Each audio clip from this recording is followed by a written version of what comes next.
Mən namaz qıldıqdan sonra kimsə mənə Allah qəbul etsin deyir. Və mən deyirəm ki, bu cür etmə. Çünki sahabələr belə etməyib. O isə mənə deyir ki, mən neynirəm ki, sadəcə dua edirəm. Belə insana necə nəsib etməliyim? Namaz bitirdikdən sonra, yəni hər dəfə fərz namazını bitirdikdən sonra bir-birinə çönüb Allah qəbul etsin, təqabbalallah demək, yəni bu gəlməyib sahabələrdən, nə Peyğəmbərimiz sallallahu əleyhi və səlləmdən, nə də onun sahabələrdən gəlməyib.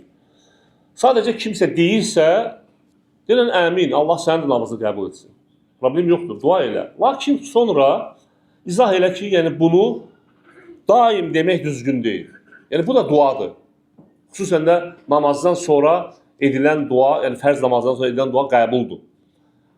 Sadəcə bunu daimləşdirmək olmaz. Yəni hətta bəzi ölkələrdə olmuşuq, yəni çönür sağına, soluna əllə də görüşür.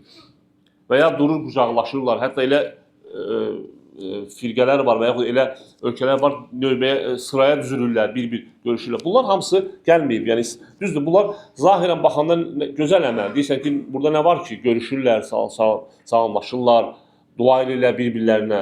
Lakin bu gəlməyib.